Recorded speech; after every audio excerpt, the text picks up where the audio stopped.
Ang kwentong ito ay hango sa totoong buhay. Mula ito sa isa nating kabayan na itago na lang natin sa pangalang Arnold.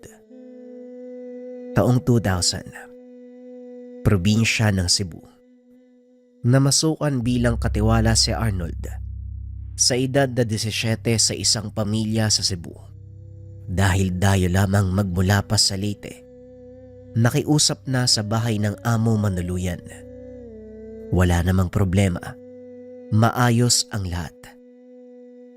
Aminadong naninibago sa paligid at maraming bagay ang inaaral, lalo na ang pakikisalamuha sa mga kasambahay. May isa silang kasama na masyadong tahimik. Maikli lamang kung sumagot kapag kinakausap. Nagtataka siya sa ugali nito dahil taliwas sa datingan ng itsura. Matikas, brusko, yung tipong hindi babanggain ng kahit sino. Minsan na siyang nagtanong dito pero binaliwala lamang. Wala ring ideya ang ibang kasama dahil hindi nagbabanggit ng tungkol sa buhay. Arnold, huwag mo masyadong pansinin si Sig. Kahit anong tanong mo dyan, hindi ka sasagutin. Magmula nang dumating yan dito sa mansyon, ilang beses ko lang narinig niyang magsalita eh.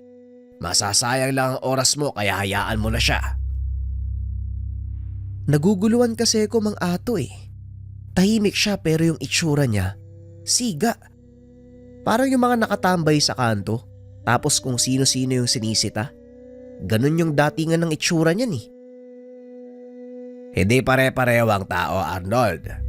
May iba na umaangkop ang pisikal na katawan sa ugali. Meron ding hindi kagaya ni Sig. Ay nako, wag na natin pag-usapan yan. Mamaya sabihan pa tayong tsismoso. Buong maghapon silang nagkumpuni ng sasakyan.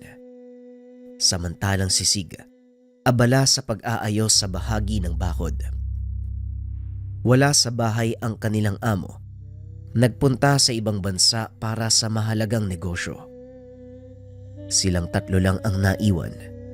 Nagsiuwian na sa probinsya ang mga kababaiyang katulong, kasagsagan ng mahal na araw.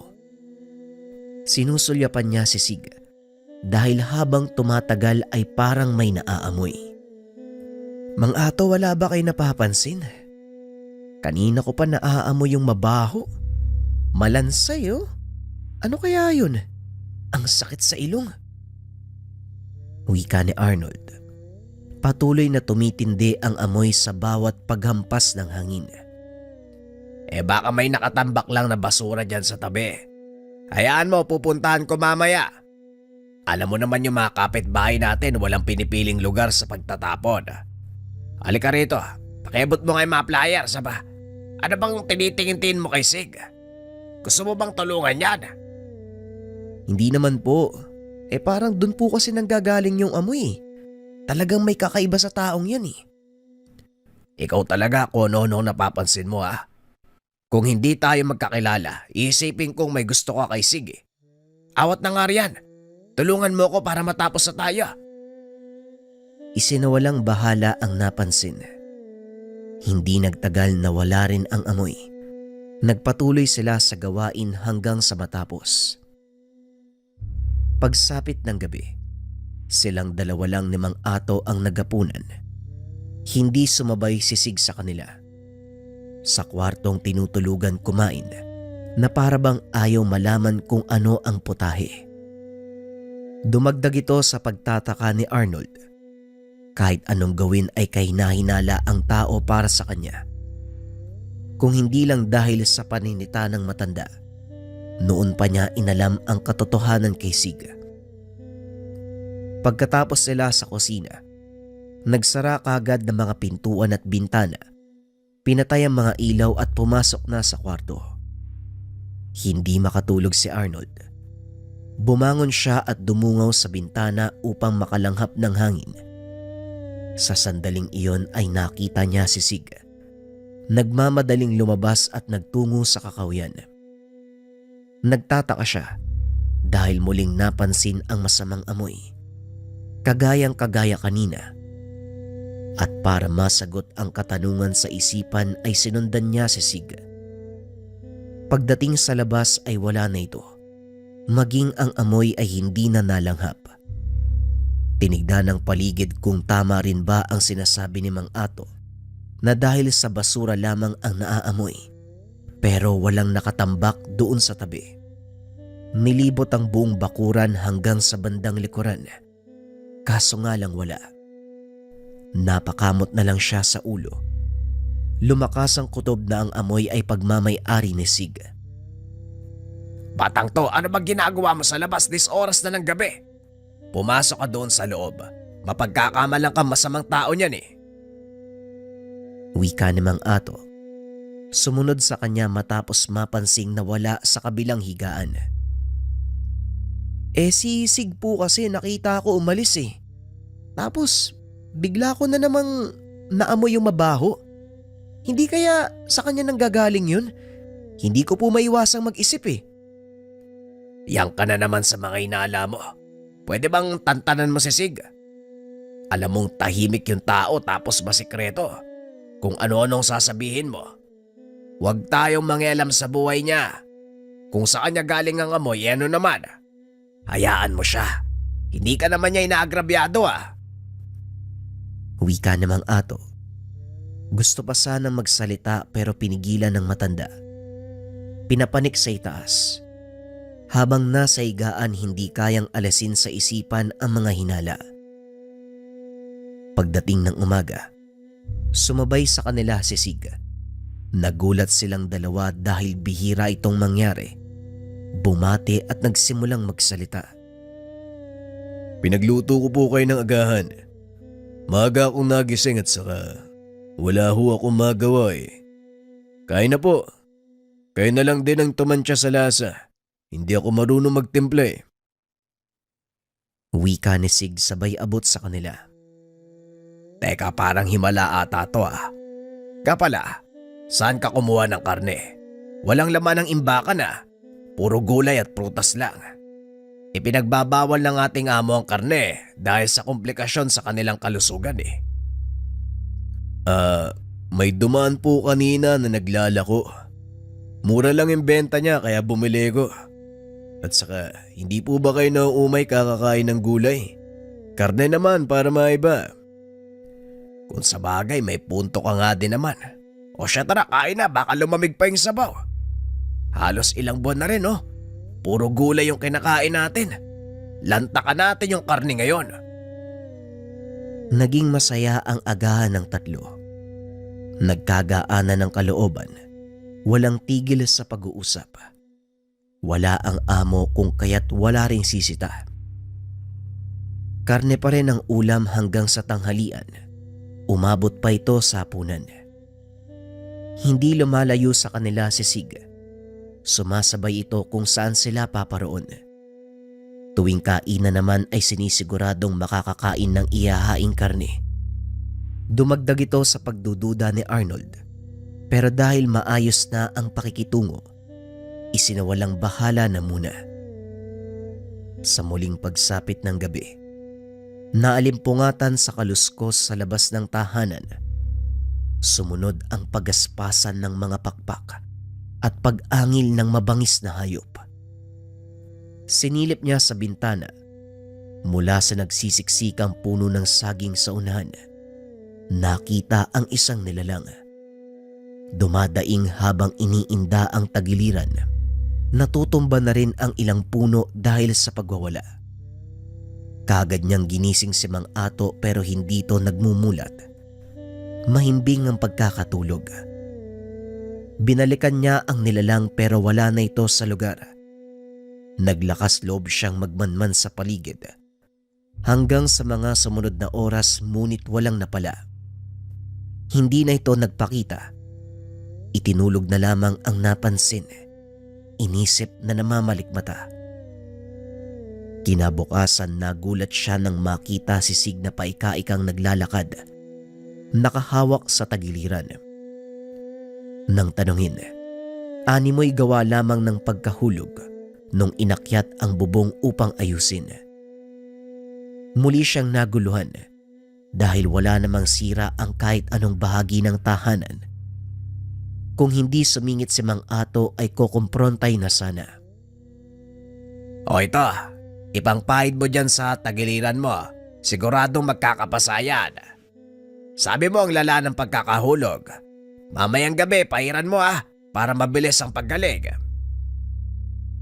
Wika ng matanda. Sabay abot ng pamahid na gamot. Umalis din kagad si Sig para asikasuhin ng sarili. Alam ko na ang tingin mong ganyan Ano na naman ang napansin mo kay Sig? Maghinay-hinay ka, baka nakakahalata na yan. Alisto ka mahirap kalabanin yung ganyang kalaking tao. Napatingin siya ng diretso sa matanda. Baka sa mukha nito na parang may alam sa pagkatao ni Sig. Mang Ato, may alam po ba kayo tungkol kay Sig? Napapansin niyo rin po ba'y napapansin ko? Manong ano? O bakit di ka nagsasalita? Psst, hoy! Huwag kang maingay. Nakakarinig siya. Saka na lamang natin pag-usapan kapag wala sa paligid. Kumuha ka ng walis sa likod. Ligpitin ang mga kalat sa labas. Pakitapon na rin ang mga basura, hindi pwede si Sig Baka lumala ang kondisyon kung pagtatrabahuin pa. Pagdadaylan ni Mang Ato, nang mapansing bumukas ang pintuan ng kwarto ni Sig. Sumunod si Arnold sa mga utos. Hindi na nawala ang takot sa isipan. Pagsapit ng tanghali ay muling nagluto si Sig, pero nagdadalawang isip silang kumain. May ideya na sa katauhan nito. Ayaw nang magpadala sa anumang pakulo. Ayaw niyo po bang kumain? Katulad pa rin yan kahapon. Karne. Inayos ko yung timpla para sumakto sa panlasa niyo. Kain na ho kayo. Siguro hindi na Sig. Salamat Kakatapos lang namin kumain ni Arnold Lumabas kami kanina para ipatingin sa talyer yung sasakyan ni Bossig. May parte na hindi ko maayos. Inabutan kami ng gutom kaya kumain kami sa karinderya. Ikaw na lang ang kumain. Mamayang gabi na lang tayo magsabay. Pagpapalusot ni Mang Ato, inayos niya ang pagsasalita upang hindi maging masama ang dating kay Sig. Tumango ito at hinayaan sila, pero mababa ka sa kanyang muka na para bang naiinis. Nagmamadaling naglikpit at saka lumabas. Mang Ato, sabihin niyo nga po sa akin, ano po ba yung nalalaman niyo kay Sig? Matagal niyo na po bang napapansin? Yung karne na pinapakain sa atin, anong karne yun? Nung una, duda ako dahil naaamoy ko na. Pero nawala rin kalaunan Natigil ang aking hinala. May ginamit yata siya. Kagabi, nakita akong nagbago ng anyo. Sigurado na yan. Bago mo pa ako gisingin, alam ko na. Bumangon ako para magbanyo. Napansin ko ang ingay sa labas. Siya ang naroon. Kitang-kita ko kung paanong nagpalit ng anyo si Sig. Kaya pinapakiusapan kita, Arnold. Maging maingat ka. Lalo na sa pagmamanman at pagsasalita. Kaunting pagkakamali lang pwede kang mapahamak. Delikado si Sig. Hindi siya ordinaryong tao kagaya natin. Nagkakaintindihan ba tayo? At tungkol sa karne nung nakaraan, huwag kang mag-alala. Karne yon ng baka. Marahang tumango si Arnold. Nawala ang takot nang malaman kung saan nagmula ang karne. Magmula ng araw na yon ay alerto na ang dalawa. Napapansin ni Arnold kay Mang Ato. Palagi na itong nagdarasal oras-oras. Bumibigkas ng mga kataga na hindi pa niya naririnig kailanman. Hinahasa din ang maikling punyal. Pati na rin ang puting bato na nakalawit doon sa kwintas. Inihanda ito ng matanda na para bang susuong sa isang laban. Mang Ato, ano po ba yung ginagawa nyo? Ano tong punyal? Tapos meron ka pang kwintas. Nagsasalita pa kayo ng kung ano-ano para kayong sinasaniban. Ipapaliwanag ko kaya makinig ka. Masyado ka maraming tanong. Maiwaga ang patalim na ito. Nakakapatay ng masamang elemento kabilang na ang aswang. Itong palawit ay hindi ordinaryong bato. Bato omo na isang mutya. At yung mga binibigkas ko ay orasyon. Gamit ito ng isang antingero na mamamatay aswang. Ano, nakuha mo ba? Huwag na maraming tanong ha. Nahirapan ako magpaliwanag eh. Namangha si Arnold sa nalaman. Hindi maiwasang mapangiti dahil may naalala. Kung ganun, kagaya ka pala ni Mang Nesyong dun sa amin. Antingero siya.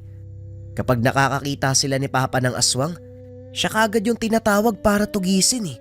Ang galing niya. Siguro kayo din po ano? Abay oo naman.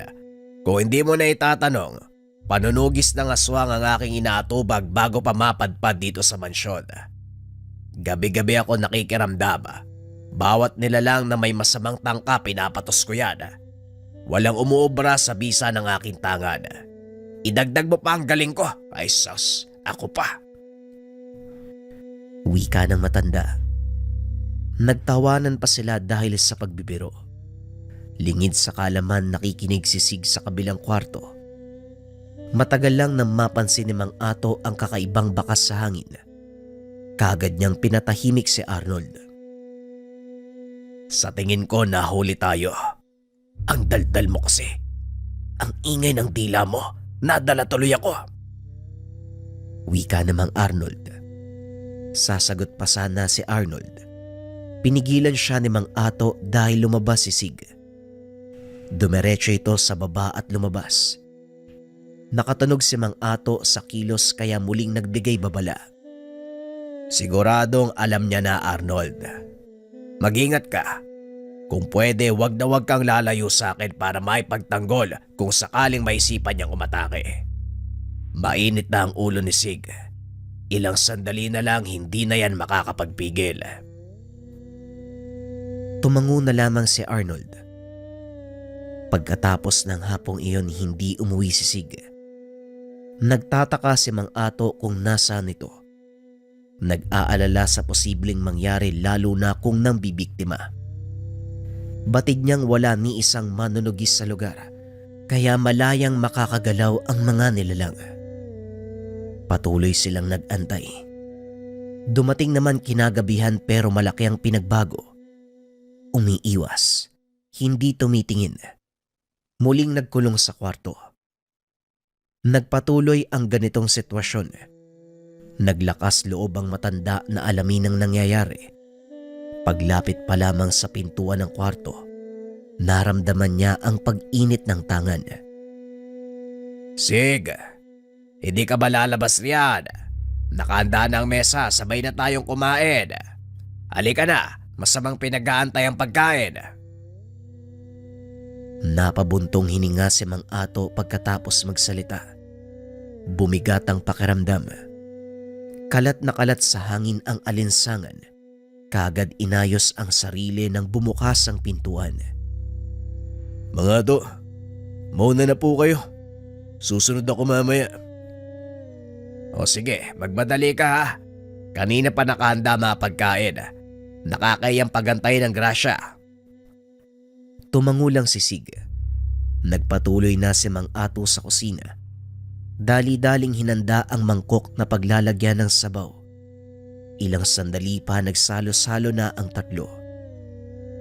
Eto, nilagang manok na merong malunggay at papaya. Hinaluan ko rin ng tanglad para may amoy, pampagana ng kain. Eto ang sayo, Arnold. Pakiabot nga ng mangkok mo, Sig. Ako na lang po, Mang Ato. Maupo na po kayo. Ako na magsasandok sa akin. Naging tahimik ang sumunod na sandali. Napansin ng dalawa. May pagdadalawang isip si Sig na sumubo. Hindi sila nagpalata. Bagkus ay nagpatuloy sa pagkain upang makumbinse na wala itong hinalo sa pagkain. Ang sarap talaga kapag ganitong ulam. Oh, sakto umulan no? Pambihira. Ang daling magbago ng langit. Kanina ang init-init, ngayon umuulan na. Humigo pa kayo ng sabaw. para makasabay sa sama ng panahon. Lumalamig na rin ang hangin ah. Aba, saktong-saktong luto. Wika ni Mang Ato. Patuloy siyang nagsandok ng sabaw sa bawat mangkok. Habang tumatagal nakumbinsi nila si Sig. Ganadong ganado sa paghigop. Hanggang sa ilang mangkok ang naubos. Hindi pa nakontento kaso wala ng laman ng kaldero. Ay nako, bakit hindi mo sinabi? Paborito mo pala ang ganitong putahe. Ay sana dinamihan ko. Mura ang bentahan ng manok ni Mang Tasyo kanina. Kung nagsalita ka kaagad, yung malaking kaldero sana yung paglulutuan ko. Ay hindi na Manong. Sa susunod na lang. Ngayon lang kasi ako nakatikim ng ganitong luto eh. Masarap pala. Tamang-tama sa panglasa. Damihan niyo po sa susunod ah. Napangiti si Mang Ato nang makitang umepekto sa binata ang inilagay sa pagkain. Isang uri ng tangkay na inihalo sa sabaw, ipinasok sa laman ng manok. Mataas na uri ng ritual ang ginawa ni Mang Ato para sa gamit na ito. Mataas na uri ng sabulag kung saan dahan-dahang higupin ang lakas ng kung anong nilalang. Ilang sandali pa ang lumipas. Unti-unting nawala ng lakas si Sig. Tuluyang nawala ng malay. Manong, eto po ba yung sinasabi niyong pamamaraan niyo sa pagtugis sa mga aswang? Ang galing nga, patay na ba yan? Hindi pa. Pansamantalang mawawala ng malay. Mga ilang oras. Kaya kung gusto mong mapigilan ang pagiging halimaw niyan, tulungan mo ko. Dali natin sa kwarto niya, bilisan mo. Ibinalik nila sa silid si Sig. Iginapos sa higaan upang maiwasan ang pagwawala sa sandaling magising na ito. Nag-orasyon na si Mang Ato. Sinunod naman ni Arnold ang bawat utos nito. Umupo sila sa gilid. Binantayan ang walang malay. Mang Ato, ano pa bang gagawin niyo dyan? Eh kung alam niyo ng aswang, huwag niyo nang patagalin. Mamaya tayo pa'y mabiktima dito eh. Pwede ba? Huwag ka muna magmadali. Doon din naman tayo pupunta pero susuriin ko muna ang sitwasyon. Parang kaya ko pang gamutin eh. Pwede pang alisin ang sumpa ng aswang sa kanyang katawan. Antayin nating magising. Susubukan ko kung kaya ko siyang kumbinsin. Baka mamaya pumayag na gamutin siya eh. E di hindi natin papatayin. Mamaya umuwi na yung mga amo natin eh. Malalagot tayong dalawa niyan, Manong. Ang iisipin niyan hindi aswang. Sasabihin niyan kriminal si Sig. Sa daga nga galit yun eh. Paano pa kung kriminal yung aakalain nila? Hindi naman maniniwala sa aswang yung mga yun eh. Sige na Manong, gawin na natin yung nararapat. Matagal pa bago bumalik sila amo. Kumalma ka nga lang, masyado ka natataranta. Sa paglipas ng mga oras, hindi na malaya ng dalawa. Kumalma ang mga katawan. Tuluyan silang nakatulog. Hindi na malayan ang dahan-dahang pag-alis. Nakalabas ito ng bahay, pero dahil nanghihina na ang katawan at sa tulong ng suot na tanga ni Mang Ato, nabigyan sila ng babala. Nasundan kung saan nagpunta si Sig. Huwag ka nang magtangka, Sig. Alam na namin ang sekreto mo. Wala na rin magagawa kung susubukan mo pang tumakas dahil nanghihina ka na. Kumalat na sa buong katawan mo ang ginawa kong pangontra. Huwag kang mag-alala, hindi ka naman mamamatay kaagad. Unti-unti kang manghihina hanggang sa mawawala ng buhay kung hindi ka makikipagtulungan sa akin. Matanda ka. Akala ko nagkakaintindihan tayong dalawa. Hindi ka marunong umunawa. May lahi akong aswang, pero hindi ako nang bibiktima ng kahit sino. Bakit nangingialam ka ng buhay ng ibang tao? Nag-iisip ka ba? Antingero nga ako eh. Malamang mangingialam ako sa buhay ng aswang. Alangan naman antayin ko namang biktima ka pa. Eh kami ang una mong bibiktimahin. Pakawalan mo ko. Hayaan mo ko. Aalis na ako sa lugar na ito, pangako. Hindi kita pwedeng pakawalan sa ganyang kalagayan. Walang halimaw na marunong tumupad sa usapan. Kung gusto mong makaligtas, gumawa ka ng paraan para makalaya sa sumpa. Sid, handa kitang tulungan. Yun ay kung papayag ka. Matagal bago sumagot si Sig. Nadismaya si Mang Ato sa mga sinabi nito. Gagamutin o papatayin. Hindi mo ko maiisa ang tanda. Narinig ko na yan noon sa isang antingero na tumugis sa akin. Kaya hindi na ako maluloko ng ganyan. Muntik na ako mamatay sa kanya. Maswerte lang dahil nakatakas. Aba, ayos din to ah. Ikaw na nga tong tutulungan. Ikaw pa ang may ganang magalit. Bueno, kung yan ang gusto mo, walang problema. Hindi kita pwedeng hayaan na magpagala-gala sa lugar. Dahil siguradong oras na lang ang aantayin. Mambibiktima ka na ng paulit-ulit. O sige, tanda. Tignan natin kung hanggang saan ang lakas mo. Ang kapal din ang mukha nito eh, ano? Nakailata ka na nga dyan. May gana ka pang manghamon. Kagad nagpalit ng anyo si Sig. Inatake si Mang Ato. Malaki ang hubog at malapad ang mga pakpak. Pero hindi na nagawang lumipad dahil sa panghihina. Ilang ulit na kalmot ang sinubukan. Kaso nga lang mabagal na ang kilos. Hinayaan nito ni Mang Ato. Iniilagan niya lamang ang atake ng aswang. Napagod ng tumagal. Dahan-dahang bumulagta. Gawa ng epekto ng ginawa ni Mang Ato. Ang isang uri ng tangkay na inihalo doon sa pagkain. Lumalala ito sa paglipas ng sandali. Hindi na makagalaw ang nilalang. Ang sabi ko sa'yo, gagamutin kita. Etong mga aswang na to. Nakakainis ano? Ginamit ko ang pamamaraan nyo kontra sa inyo. Yanggaw, yan ang una nyong ginagawa upang magparami ng lahi. Yan din ang estilo na ginamit ko. Niyanggaw kita pero hindi para lahian. Para sana ibalik sa pagiging normal na tao. Pero hindi ka nakinig. Tatandaan mo to, Sig. Ikaw ang aswang na niyanggaw ng antingero. Ilang sandali pa ang lumipas. Nawalan na ito ng buhay. Binuhat ni Mang Ato ang bangkay ni Sig. Dinala sa loob ng kagubatan. Hindi alam ni Arnold kung ano ang ginawa ng matanda sa bangkay ng aswang. Nasaan na po yung bangkay? Anong ginawa niyo sa kanya? Namayapa na siya ng tuluyan. Kung gusto mo, pwede namang ipagdasal ang kaluluwa. Baka sakaling matanggap pa sa langit. Kumuha ito ng mga kagamitan. Nagtiwala na lamang sa sinabi ng matanda. Sa pagkawala ni Sig, iniligpit nila ang mga gamit. Inalis ang bawat bakas na natira sa kwartong tulugan o kahit saang parte ng bahay. Pagdating ng mga amo, ang sinabi nila ay bumalik na ito ng probinsya. Hindi na nais magtrabaho sa personal na rason. Nakumbinsido naman ang mga amo. Nanatili sa pagitan ng dalawa ang katotohanan. May pagkakataon na gustong ikwento ang katotohanan sa tuwing mababanggit ng amo ang pangalan ni Sig.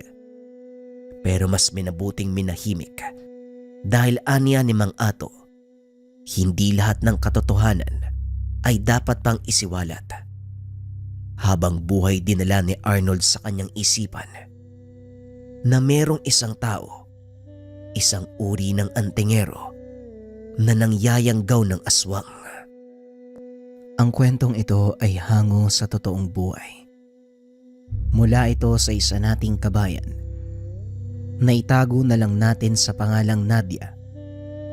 Walang eksaktong taon. Probinsya ng Antique. Ang kamatayan, ang pinakasiguradong kaganapan sa ating buhay. Walang sino man ang maaaring tumakas mula dito.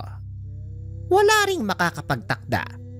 Ngunit may ilang taong nabiyayaan ng kakayahan na dayain ang kamatayan. Dayain ang kamatayan? Paano po yun? Gaya ng sinabi ko, may mga taong nabiyayaan ng kakayahan na dayain ang kamatayan. Pwede nilang utusan ng kaluluwa na lisanin ang katawang lupa. O hindi naman kaya, habang buhay na manatili dito. Yang ka na naman, Lola eh. Tinatakot nyo na naman ako. Huwag po kayo mag-alala, matutulog po ako mamayang tanghali. At saka mas gusto ko magbunot ng uban nyo kaysa gumala sa labas, no? Hindi kita tinatakot. Totoo ang sinasabi ko sa iyo. Ito ay dahil sa nangyari sa aking ina nung panahong nabubuhay pa siya.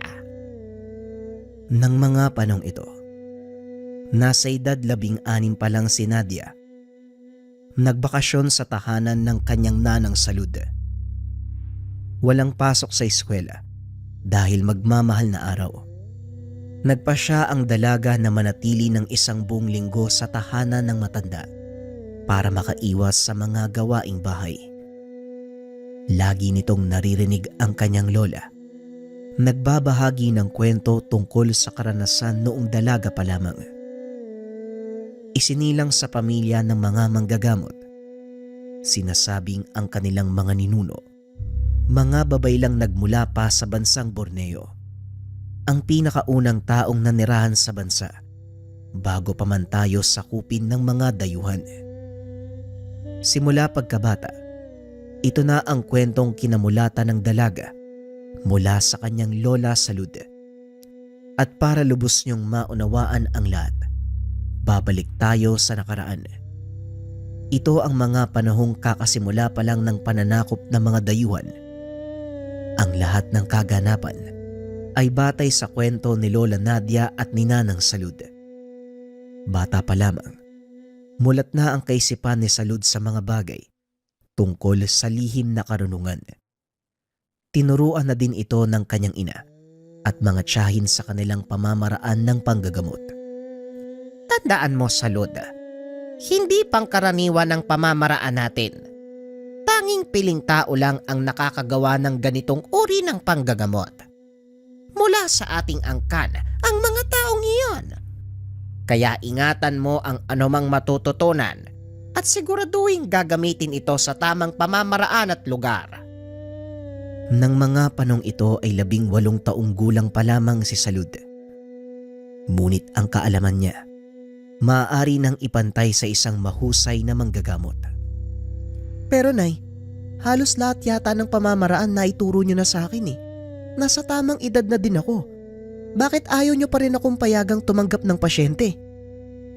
Hindi 18 ang tamang edad para sa ating mga babaylan, Salud. Oo, kung sa batayan ng panlabas na mundo, nasa tamang gulang ka na. Pero para sa atin hindi pa, kaya mag-antay ka. Dahil ang panahon mismo ang magsasabi kung handa ka na ba o hindi. Walang magawa ang dalaga kung hindi ang sumunod. Nakontento na lang ito sa pagtulong sa kanyang mga magulang, lalo na kung dumadayo sila sa ibang bayan para manggamot. Nag-ikot ang kanilang pamilya sa iba't ibang lugar para manggamot. Marami ang nag-aabang ng kanilang pagbisita. Dahil ng mga panahong nangyari ang kwento, wala pa masyadong alam ang mga tao sa modernong medisina. Tanging mga albularyo, serohano, babaylan at mananambal ang inaasahan. Sa kasamaang palad, ang ilan sa mga ito ay pinili na lang na itigil ang gawain dahil na rin sa panguusig ng mga praileng Espanyol.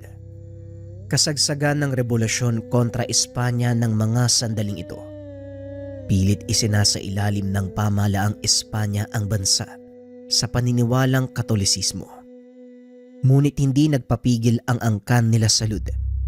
Ipinagpatuloy nila ang adhikain sa kabila ng panganib na kinakaharap. Palaging nalalagay sa alanganin ang buhay ng mga babaylang naglalakbay.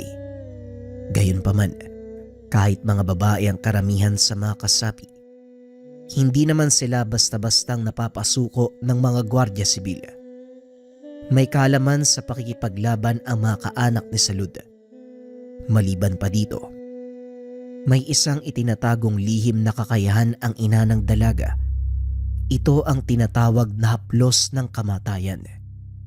Sa isang hawak o kalabit lang nito sa taong papatungkulan, kagad itong babawian ng buhay. Bagay na kinakatakutan ng mga nakakarap nilang sundalong Espanyol. Hindi rin nakakarating ang ganitong kaalaman sa pamunuan ng mga dayuhan dahil sinisigurado nila walang makakaligtas kung sakaling harangin sila ng mga ito. Nasaksihan ni Salud kung paanong gamitin ng ina ang kakayahan. Maging ang dalaga ay nangilabot dahil hindi nito lubos akalain na may ganong kalakas na kapangyarihan ang kanilang angkan. Ito ay nang minsan silang magpahinga sa tabing ilog. Saktong napadaan ang mga dayuhang sundalo. Inosisa ng mga ito ang kanilang kagamitan. Napag-alaman na ang pangkat nila Salud, mga babaylang manlalakbay. Inaresto ng mga gwardya sibil ang ilan sa kanila. Ngunit bago madala sa kabisera para sa paglilitis, isa-isang nagsipagbagsakan ang mga sundalo. Nangisay ang mga ito at sumabog ang mga ulo. Para bang tinamaan ng bala mula sa mataas na kalibre ng baril. Ano pong nangyari, Nay? Bakit sila bumabagsak? Mamaya ka na magtanong.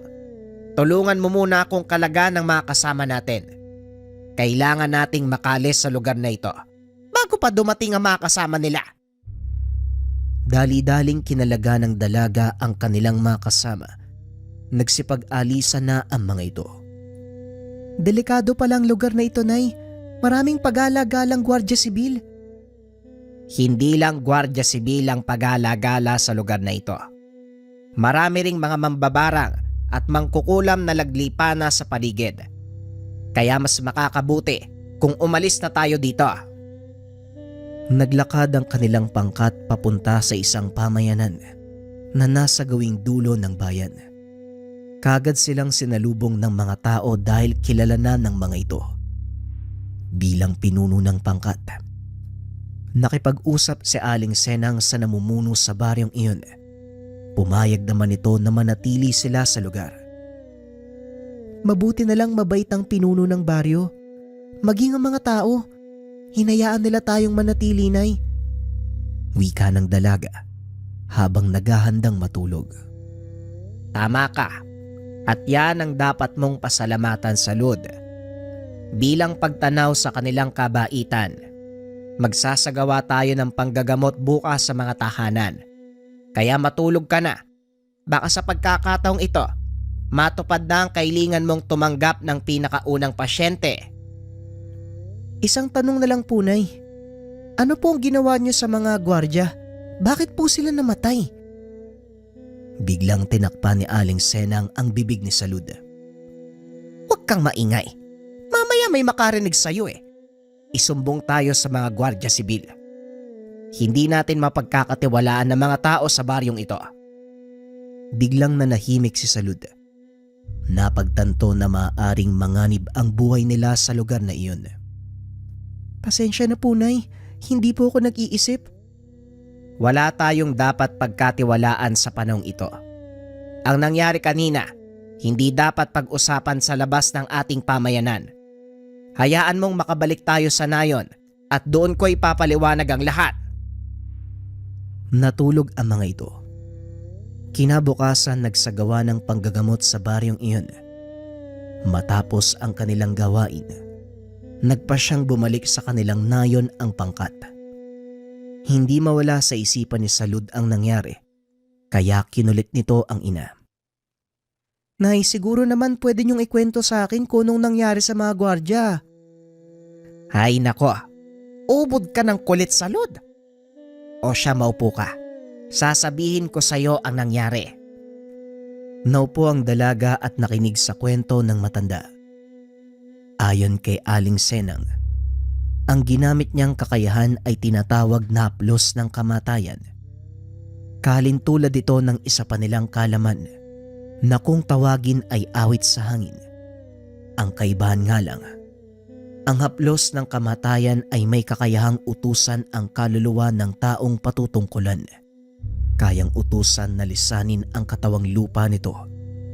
Samantalang ang awit sa hangin, nagagawang makapaminsala o makagamot ng karamdaman sa pamamagitan ng pagbulong ng taong patutungkulan.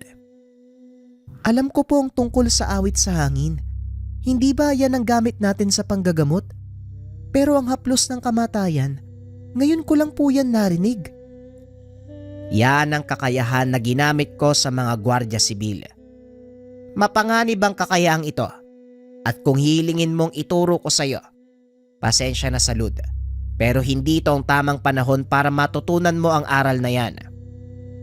Hindi naman namilit si Salud na pag-aralan ang kalaman dahil nakita nito ang maaaring mangyari kung sakaling matutunan niya ito at gamitin.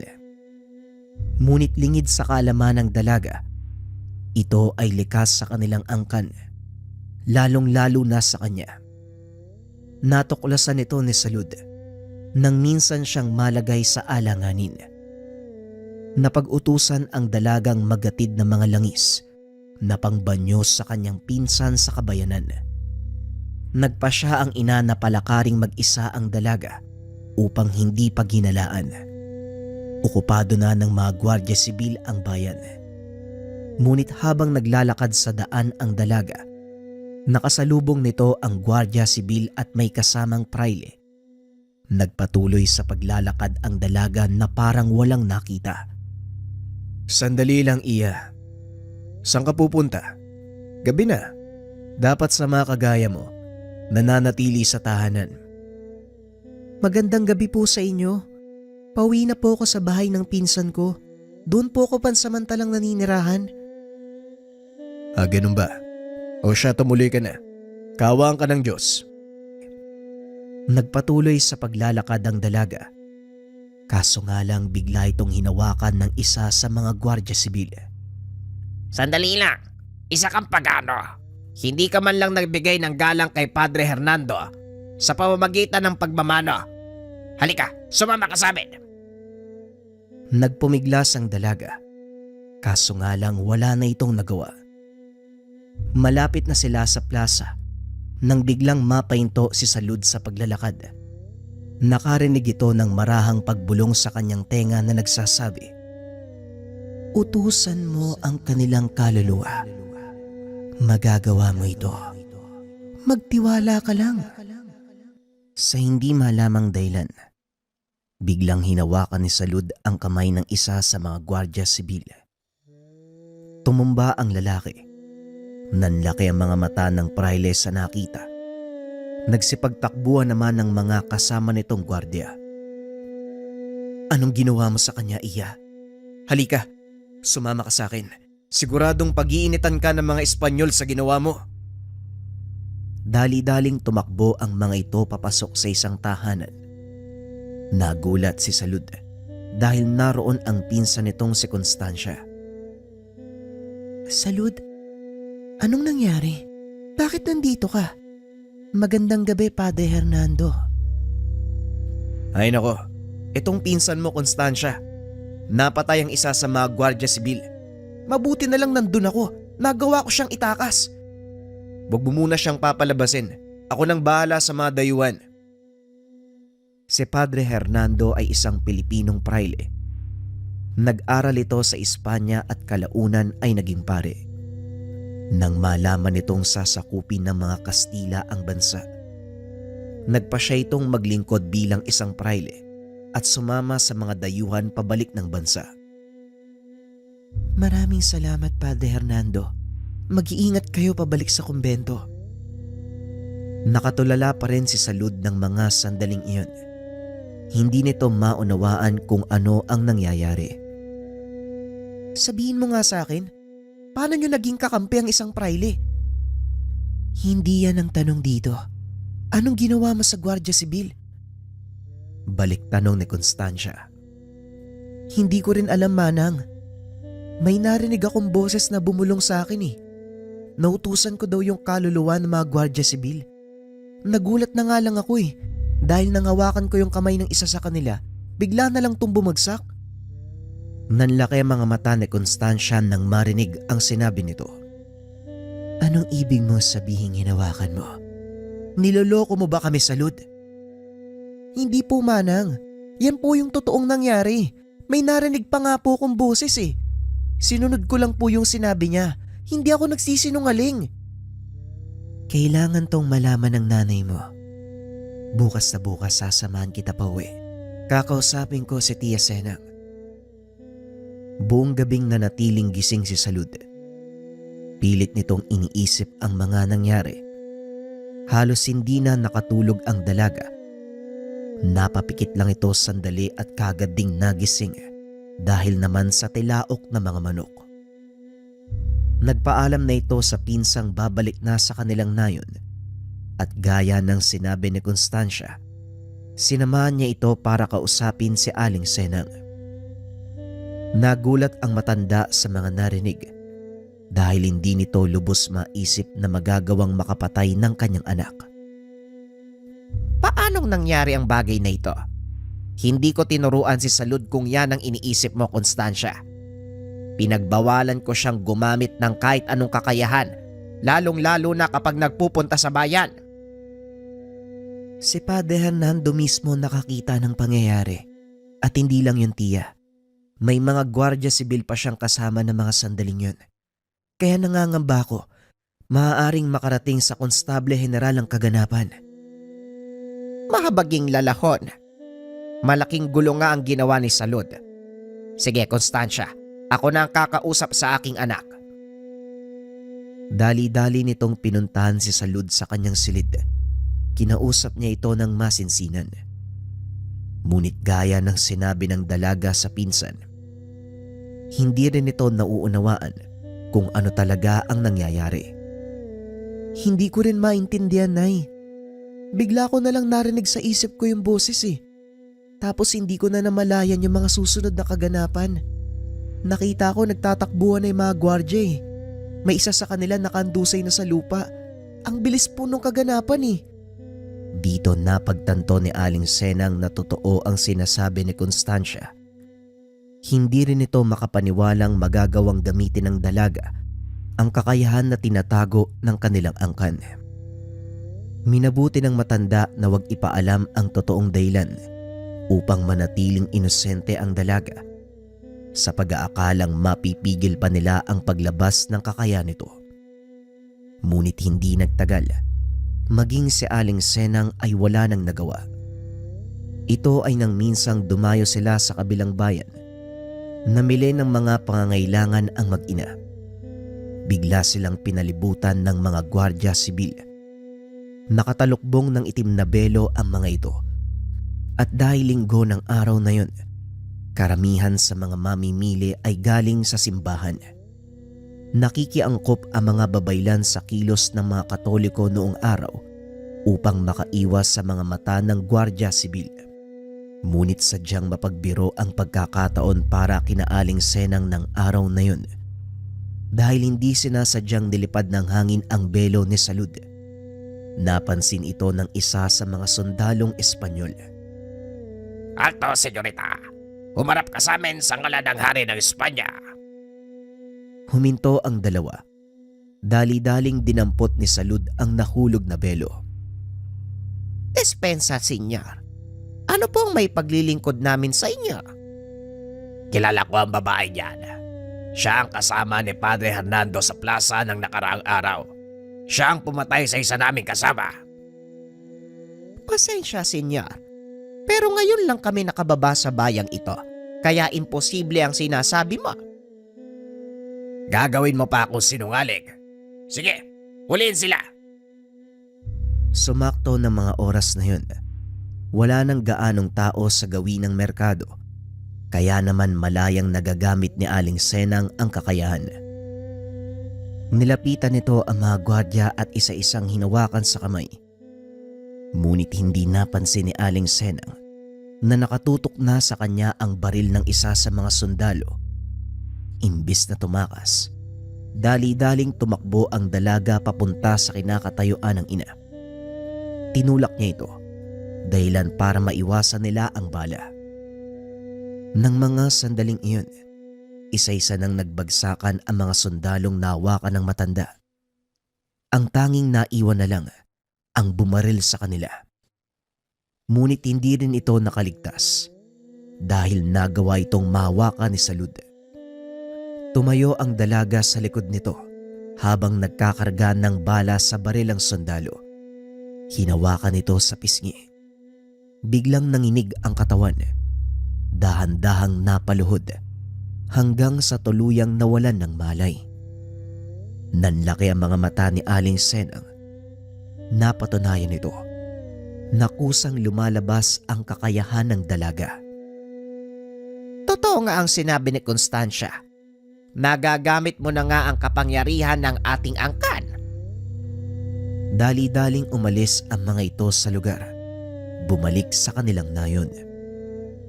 Kinausap ng masinsina ni Aling Senang ang dalaga. Maigpit itong binilinan na wag lalabas ng baryo. Pero bakit naman ay? Kaya ko namang pigilan ng sarili ko ah. Mas makakabuti kung dumito ka muna. Hindi natin alam kung ano ang susunod na mangyayari. Ngayon pa lang lumalabas ang kakayahan mo. At kahit ano pa man ang sabihin mo, Salud, hindi ako naniniwalang kaya mo itong pigilan. Nay, ang nangyari kanina, kusa kong ginawa yun eh. Kung inakala mong nakarinig ako ng boses uli, mali po kayo. Kumilos po ako ng akma sa sitwasyon. Tama na, Salud. Yon ang huli mong paggamit ng kapangyarihan ng ating angkan. Bukas sa bukas dadaling kita kay Nanang Emilia para tuluyang ikulong ang kakayahan na yan sa loob ng katawan mo. Pero bakit naman po, Nay? Hindi ba maganda yun? Nagagamit ko ang kapangyarihan para ipagtanggol ang ating kasamahan, lalong-lalo na naglalakbay tayo. Walang maganda sa isang sumpa, Salud. Ang kakayahang ito, isang sumpa sa ating angkan. Hindi mo ba nahahalata? Puro kababaian lang sa ating nayon ang may kakayahang manggamot. Biglang huminahon ng dalaga. Dahil ng mga oras na yun, doon lang pumasok sa kanyang isipan ang katanungan kung bakit puro mga babae lang ang may kakayahang manggamot. Bakit nga ba, Nay? Bakit mga babae lang ang nabiyayaan ng kapangyarihang manggamot? Napapanahon na nga siguro upang malaman mo ang katotohanan tungkol sa angkan natin. Makinig kang mabuti, Salud. Ang pinagmula ng ating pamilya ay mga babay lang sumasamba sa diwata ng kamatayang si Mangguayen. Hindi ba si Mangguayen ay diwata ng kamatayan? Siya din ang tagasunod ng mga kaluluwa papuntang sulad? Tama ang iyong sinabi, Salud. Siya nga ang diwata ng kamatayan. Pero bakit naman siya sinasamba ng mga ninuno natin? Noong unang panahon, bago pa man isilang ang aking ina, napapasailalim tayo ng pamumuno ng isang malupit na dato. Nais nitong palawakin ang kanyang sakop sa pamamagitan ng pakikidigma. At ang mga ninuno natin ang naging paraan upang maisakatuparan ang ambisyon ng datong iyon sa pamamagitan ng paghingi ng tulong kay Mangguayen. Nag-alay ng buhay ang mga nauna sa ating hanay upang dinggin sila ng diwata ng kamatayan. Sa tuwing makikipagdigma ang dato, isa sa mga babaylan ang inaalay sa kanyang dambana at kalaunan, hindi na nasiyahan ng diwata sa mga nangyayari. Ginamit nito ang isa sa anak ng punong babaylan upang matigil ang kaibangan ng dato. Binigyan niya ito ng kapangyarihang patayin ng sukab na pinuno sa pamamagitan ng haplos. Balik tayo sa kasalukuyang panahon. Bakit naman po tinanggap ng ninuno natin yung kapangyarihan? Alam naman nila na sumpa yun, di ba? Yon ay sa pagnanais na makamta ng ganap na kalayaan sa kamay ng malupit na pamumuno. Mamaya ng mga katanungan, pakinggan mo muna ang kwento. Balik tayo sa nakaraan. Wika pa ni Nanang Senang. Sa pagtagal ng panahon, Ipinasa ang kakayahang iyon sa kanilang angkan sa pag-aakalang isa lang ang maaaring magtangan ng ganong kapangyarihan. Lingid sa kaalaman ng mga ito na bawat isa sa direktang hanay ng kanilang angkan nagtataglay ng ganitong kakayahan. Ito ang isa sa ikinakatakot ko sa Lud. Lumabas ang kakayahan mo at hindi mo ito magawang pigilan. Kaya maigpit kong ipinagbabawal ang pagtuturo sa iyo ng mga makalumang kakayahan. Hindi naman may iwasan yan, Nay. Ito ang buhay natin. Gustuin mang takasan pero hindi na maaari. Magtiwala ka lang sa akin, Nay. Alam kong ginagawa ko. Wala namang nagawa si Aling Senang kung hindi hayaan si Salud na gamitin ang likas nitong kakayahan. Sa paglipas ng mga taon, malaki ang naitulong ng dalaga sa kanilang pangkat. Hindi rin may iwasan na sundan sila ng panganib. Ito ay nang malaman ni Aling Senang. Pinahuli ng Konstable General si Padre Hernando sa salang pagtataydor sa bansang Espanya. Dumalo si Salud at Aling Senang sa pagpapataw ng parusa sa praile. Balak sana itong iligtas. Ngunit napakaraming tao ng mga oras na yun. Mahihirapan silang kumilos, lalo pat wala sa plano ang kanilang gagawin. Nabigo ang mga babaylan sa pagliligtas sa kakamping praile. Ngunit bago pa man ito mahuli, nag-iwan ito ng sulat sa pinsan ni Salud. Malungkot ang pangyayaring ito, Tia Senang. Ngunit hindi tayo dapat mawala ng pag-asa. Merong hinabilin sa akin si Padre Hernando bago siya hulihin ng mga konstable. Habang inaabot ang isang piraso ng papel, binasa ito ni Aling Senang. Kailangan nating hanapin ang taong nagngangalang Jeronimo. Kasalukuyan silang nagbabalak ng himagsikan. Si Padre Hernando mismo ang nagtatag ng samang iyon. Paano po natin gagawin yan, Tia? Limitado na ang galaw natin. Tama ka, Constancia. Mapanganib na ang lumantad sa kabayanan. Dahil maaaring nagkalat na sa paligid ang mga konstable, hindi na tayo maaaring lumabas ng nayon ng basta-basta. Ang kailangan nating gawin, lubusang mag-ingat para mahanap ang taong yon. Tara, umalis na tayo. Naging maingat ang mga babaylan sa kanilang mga kilos. Ngunit hindi rin maiwasan ng mga ito ang bumaba ng bayan para mamili ng kanilang mga pangangailangan. Salud, samahan mo ang mga pinsan mong bumaba ng bayan. Kailangan mamili ng pangkonsumo. Mag-iingat kayo. Ako na po ang bahala, Nay. Pangako, uuwi kami ng ligtas. Lumakad ang mga ito papunta sa bayan. At gaya ng sinabi ni Aling Senang, nagkalat na sa paligid ang mga konstable. Sa takot na mahuli, hindi na tumuloy ang mga ito. Minabuti nilang bumalik na lang sa nayon at ipaalam sa ina ang nangyari. Kailangan na nating mahanap ang sinasabing tao ni Padre Hernando sa kanyang sulat. Sila lang ang makakatulong sa atin, lalong-lalo na sa ganitong panahon. Hindi tayo makakilos nang hindi napapansin ng mga kalaban. Ngunit paano natin mahanap ang Jeronimo na yon? Wala tayong alam sa pagkakakilanlan o taong nakakakilala sa kanya. May maliit na mapa sa likuran ng sulat, ngunit matatagpuan ang lugar na yon sa mismong kabisera. Mahihirapan tayong kumilos bilang pangkat. Kaya mas makakabuti kung pipili tayo ng isa para isagawa ang paghahanap. Bakit hindi na lang po ako yung utusan nyo, Nay?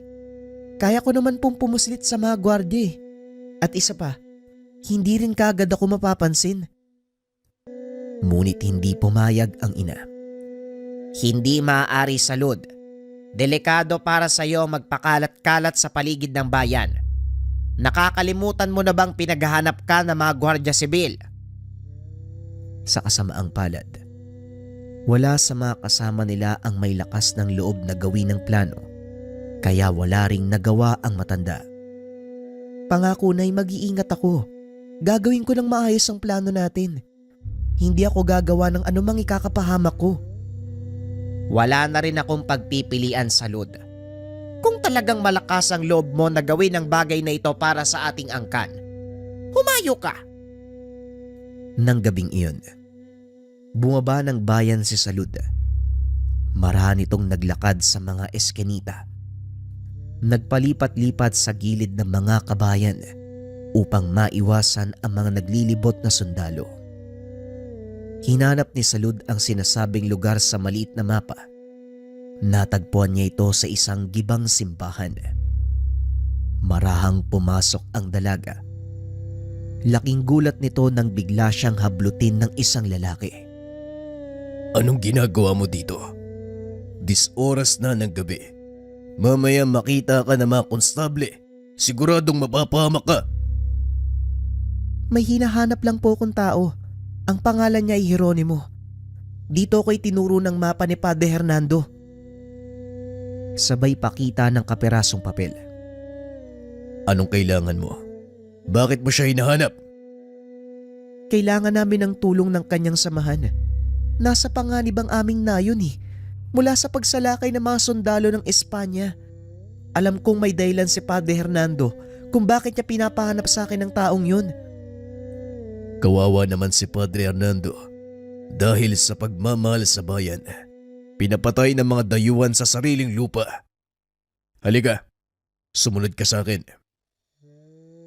Dali-dali namang sumunod si Salud sa lalaki.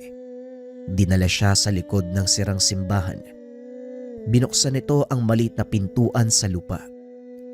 Teka, anong gagawin natin dito? Magtiwala ka na lang. Hindi ba gusto mong makita si Jeronimo? Naroon siya sa loob at ito ang lihim naming himpilan. Tumuloy naman si Salud. Laking gulat niya nang makita ang napakaraming kalalakian. Nakaupo ang ilan sa sulok. Ang ilan naman ay nagsasanay sa pakikipaglaban samantalang ang iba nagbabasa ng mga aklat. Maligayang pagdating, Supremo. Sino tong kasama mo? Hindi ko pa siya kilala, pero hinahanap niya si Jeronimo.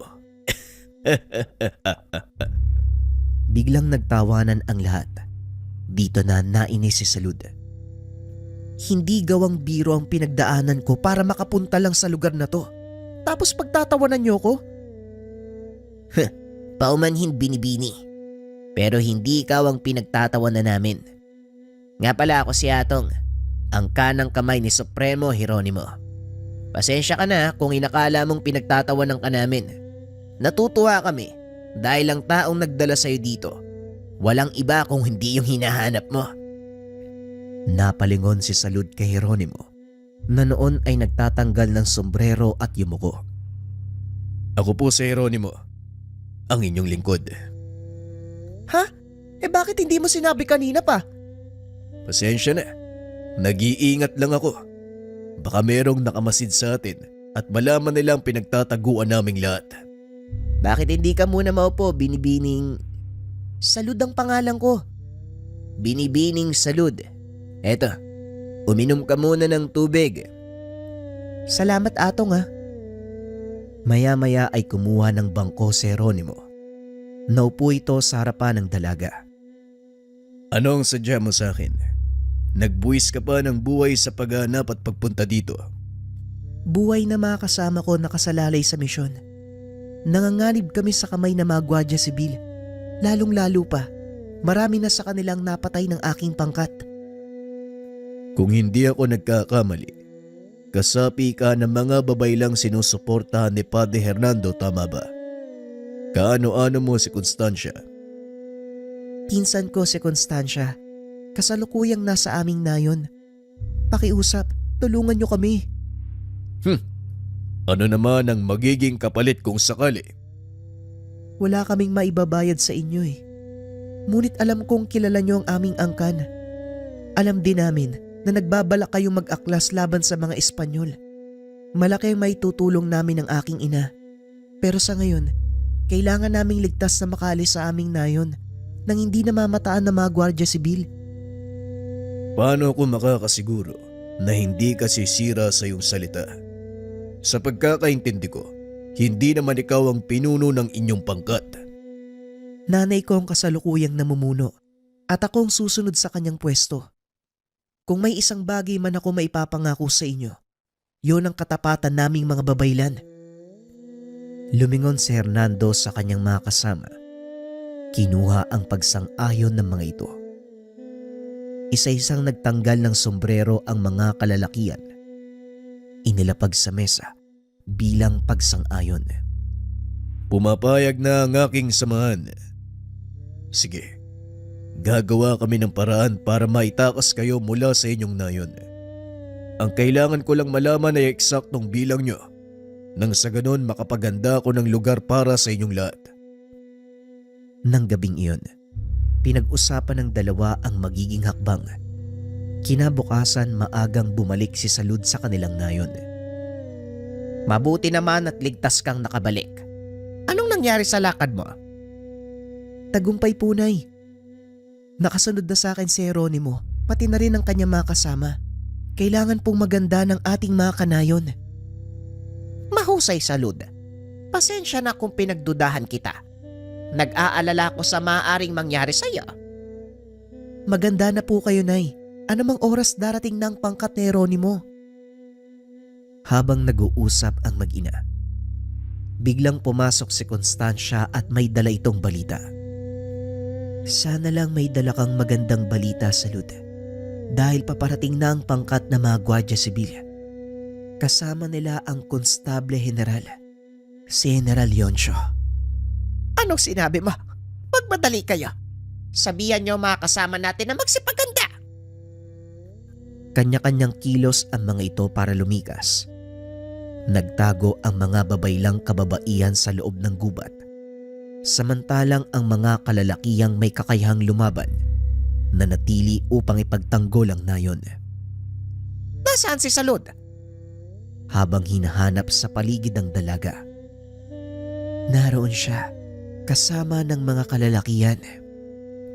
Habang nakaturo sa pinsan, may hawak itong sibat sa kaliwang kamay at meron ding itak sa kanan. Nababaliw na talaga yung pinsan mo. Bilisan mo, Constancia. Tawagin mo siya. Akmang lalabas na sana ito sa pinagtataguan nang biglang makarinig ng malakas na pagsabog. Dali-daling bumalik ang dalaga sa tabi ng matanda. Lumingon si Salud sa kinaroroonan ng ina at tumango. Patnubayan ka nawa ng diwatang si Mangguayen. Maya-maya pa ay nakita na nila ang napakaraming Gwardiya Sibil, armado ng mahabang baril. Habang papalapit ang mga ito, abot leeg ang kaba ng mga babaylan dahil alam nilang walang panama ang mga sibat at itak sa sandata ng mga kalaban. Ngunit sa hindi kalayuan, nakarinig ng sigaw si Salud. Fuego! Ubusin sila! Walang ititira ng buhay! Nang lingunin ng dalaga, nakita niya si Jeronimo kasama ang pangkat. Napangiti na lang ito. Tila nabuhayan naman ng loob ang mga kasama ni Salud, kaya kagad nagsipagsugod ang mga ito. Hindi inasahan ng Konstable General ang pakikisali ng pangkat ni Jeronimo, kaya nagulat ito at kamuntikan pang mahulog sa kabayo. Mga walang hiyang Indio! Ang lalakas ng loob niyong kalabanin ng hari ng Espanya. Sige, soldados! Ubusin sila! Habang nakikipaglaban ang mga kasama, nakita ni Salud ang sariling naglalakad sa kalagitnaan ng mga ito, papunta sa kinaroroonan ng Konstable General. Nang makalapit na, hinawakan ng dalaga ang kabayong sinasakyan. Pinaluhod gamit ang kakayahan sa awit sa hangin. Bumaba ng kabayo ang general. Inilabas ang kanyang sable. Huwag halto, Indio! Huwag kang lalapit sa akin! Anong problema, Senyor General? Bakit takot na takot ka? Hindi ba't kilala kang matapang at dakila? Lumayo ka sa akin, bruwa! Ramdam ni Salud ang takot sa general. Kaya ipinagpatuloy nito ang paglalakad hanggang sa mahawakan na ng dalaga ang ulo ng sable nito. Nagkamali ka ng tribong kinalaban, dayuhan. Hindi mo alam ang maaari kong gawin sa'yo. Magsisilbi kang babala sa mga kagaya mong mapaniil at mapanakop. Sabay hawak sa magkabilang sentido ng general. Tumirik ang mga mata at nanginig ang katawan. Dahan-dahang napaluhod habang sumisigaw. Hindi naman makalapit ang mga tauhan nito sa takot na baka sila ang pagbalingan ng sumpa mula sa dalaga. Maya-maya ay binitawan nito ni Salud. Tumayo ang general. Isa-isang hinawakan ang kanyang mga kawal. Laking gulat ni Jeronimo dahil kusang nagbagsakan ang mga ito. Umatras sa mga kasama ng Ginoo. Pinagbasdan kung paanong maubos ang mga kalaban sa isang hawak lang ni Salud. Por Diyos por Santo, mapagimbirin. Anong uri ng kademonyohan ang bumabalot sa iyo, Salud? Nagsigawan ang mga kasama nito. Nanalo sila sa laban. At yun ang naging simula ng himagsikan laban sa mga Espanyol sa Kabisayaan. Lumaganap sa ibang kapuluan ang nangyari. Nagkaroon ng lakas ng loob ang mga Pilipino na lumaban. Kinatakutan sa kanilang probinsya ang pangkat ni Jeronimo dahil na rin sa tulong nila Salud. Ngayong naitaboy na natin ang mga dayuhan sa gawing ito. Ano na ang susunod mong plano? Itutuloy natin ang laban hanggat hindi sila nauubos. Mamatay man ako, alam kong may susunod sa mga yapak ko. Kung ganon, kailangan pangalagaan ka at ingatan. Dahil sa oras na mapatay ka sa laban, mawawala ang moral ng mga kababayan natin. Pinanindigan nito ng Ginoo hanggang sa hindi na malaya ng dalawa. Nahulog na sila sa isa't isa. Nagkaroon ng pamilya at piniling mamuhay ng payapa. Balik tayo sa kasalukuyang panahon. Naging masalimuot ang buhay namin ng tatang Jeronimo mo. Pero hindi yun naging hadlang upang makapamuhay kami ng payapa. Nagpakalayo-layo kaming dalawa. Nanirahan sa isang tagong lugar sa Palawan. Matapos ang pananakop ng mga Kastila, nagbalik din kami dito. Hindi po ba matapos ang Kastila, sumunod naman ang mga Amerikano at Hapon? Sa mga Amerikano, wala kaming naging problema. Ngunit sa mga Hapon, nagsilbi kami bilang mga sundalo. Ako at ang iyong tatang. Pinaliwanag niya ang kaganapan ng panahon ng Hapon, lalo namang namangha si Nadia. Ang mga susunod na tagpo ay batay sa salaysay ni Nanang Salud ng panahon ng Hapon. Hindi na tayo maaari magtagal sa Kapitolyo dahil bobombay ng mga Hapon ang lugar na yon. Ang mabuti pa, lumikas na tayo sa kabundukan. Doon mas masisiguro ko ang kaligtasan nyo. Nakipag-ugnayan na ako sa ilang kasamaan at tayo lang ang inaantay nila. Kung yan ang sa tingin mong tama, yun ang gagawin natin. Ang mahalaga ang kaligtasan ng ating mga anak. Pagdating sa kabundukan, nakita nitong sugatan ang mga kalalakiang kasapi ng hukbong lumaban sa mga Hapon. Kailangan nila ng tulong. Hayaan mo kung makatulong sa paraang alam ko. Isa akong babaylan, kaya ko silang gamutin. Hindi naman makatanggi si Jeronimo dahil tawag ito ng tungkulin ng may bahay. Nang mga sandaling iyon, unti-unti nang naubos ang kanilang hukbo. Wala na halos gustong sumapi. Kaya nangangamba silang tuluyan ng matalo ang kanilang pangkat. Mukhang wala ng pag-asang manalo pa. Hindi na bumalik ang mga Amerikano. Pagpapatiwakalang pakikipagsagupaan sa mga Hapon. Hindi rin tayo pwedeng tumakas. Wala rin tayong tatakbuhan. Sa malaot madali, matutunto nila ang lugar natin. Bakit ba ang bilis mong mawala ng pag-asa? Nakalimutan mo ba na isa akong babaylan? Pinagpala ni Mang Guay ng aking kamay at paniguradong may magagawa ako. Nagsagawa ito ng ritual sa gitna ng kagubatan. Hindi alam ng kanilang mga kasama ang kakayahan nito. Kaya minabuti ni Salud na itago ito sa kanila. Nagkatay ng manok ang ginang. Ipinatak ang dugo nito sa apoy habang nag-uusal ng mga engkantasyon. Biglang tumahimik ang kapaligiran na tila ba may kung anong paparating. Ilang sandali pa, nakita ng dalaga ang dalawang kalalakian nakatayo sa harapan ng ginawa niyang siga. "Tinawag mo kami, babaylan. Anong kailangan mo sa amin?" "Maraming salamat sa pagtugon, kaibigang Aurelio. Paumanhin kong nagambala ko ang inyong pagpapahinga. Ngunit naharap na naman sa kaguluhan ng bansa." "Ano nagbigay sa iyo ng kasiguraduhan na tutulong kami?" "Sa ayaw at sa gusto niyo, tutulong kayo. Kung ayaw mong ubusin ko ang lahi mo, mukhang nakakalimutan mo na yata ang kapangyarihang kong taglay." Nagkatinginan ang dalawang lalaki at lumuhod. "Ipagpaumanhin mo, anong may tutulong namin sa inyo?" "Kailangan ko ng ilang malakas na gabunan mula sa inyong angkan, Aurelio. Gusto kong tumulong kayo sa pakikipaglaban sa mga dayuhang sumakop sa ating bansa." "Tatalima ako sa gusto mong mangyari. Ngunit ipangako mong magiging malaya kami mula sa inyong mga kamay sa oras na matapos ang lahat." "Walang problema. Nangangako ako." Sabay sugat ng kanyang kamay, ipinatak ito sa nagniningas na apoy. Ang pakikipagkasundo na yun ang naging simula ng tagumpay ng hukbong bayan laban sa Hapon, o mas kilala sa tawag na hukbalhap. Balik tayo sa kasalukuyan. "Grabe, Lola. Kayo palang nagpatawag sa mga aswang? Totoo pala yung bulong-bulungan ng mga aswang ang nagpalaya sa mga Hapon, hindi mga Amerikano."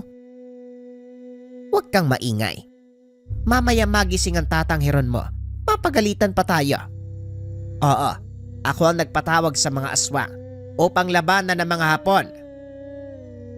Hindi lubos maisip ni Nadia na ang kinabibilangan niyang angkan, isa sa mga naging susi para magtagumpay ang pagpapalaya ng ating bansa. Maraming mga Hapon ang nagtago sa kagubatan. Nahirapan ang mga Amerikano sa paghahanap.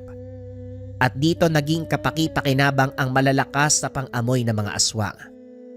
Tinugis nila ang mga natitirang sundalong Hapon hanggang sa tuluyang maubos. May ilang piniling sumuko at binigyan ng pagkakataong makauwi sa kanilang bayan. Ngunit karamihan sa kanila ay namatay o nagpakamatay dahil sa kahihiyan. "Alam mo, Lola, lalo kong pinagmamalaki yung pinanggalingan nating pamilya. Biruin mo, mga tagong bayani tayo." Yan ang dapat mong ipagmalaki, Iha. Mula ka sa angkan ng mga babaylan na pinagpala ni Magwayen. Paano naman po yung kakayahan nyo na makapag-utos ng kaluluwa? Matapos kong isilang ang iyong ina, isinuko ko ang pagiging babaylan. Total, tapos na rin ang digmaan ng mga panong iyon. Kaya wala na akong paggagamitan ng ganong kalakas na kapangyarihan. Ganun po ba? Pero kahit na, masaya pa din ako at ipagmamalaki ko sa lahat na yung lola ko isang magaling na manggagamot. Nadia, abat gising ka pa pala. Matulog ka na ng bata ka. Bukas maaga pa tayong gigising eh. Kaninang hapunan nyo pa pinag-uusapan yung talambuhay ng lola mo ah. Inggit lang po kayo kasi hindi ko nabanggit ang pangalan nyo. Pero lolo, ipinagmamalaki kita. Simula nang malaman ni Nadia ang pinagmulan, nagpa siya itong manatili sa kanilang probinsya para doon mamuhay. Nakapagtapos sa kolehiyo ang dalaga sa kursong edukasyon at nagturo sa sikat na pamantasan sa probinsya. Bagaman sa modernong panahon, hindi kinalimutan ni Ma'am Nadia ang nangyari sa kanyang mga ninuno. Nanatiling sariwa sa alaala ang kanyang mga narinig at habang buhay na dadalhin. Taas noong ikikwento sa kanyang mga magiging anak ang buhay ng kanyang lolo Heron at lola Salud. Lalo na ang pinagmulan nilang angkan na may kakayahang gamitin ang haplos ng kamatayan.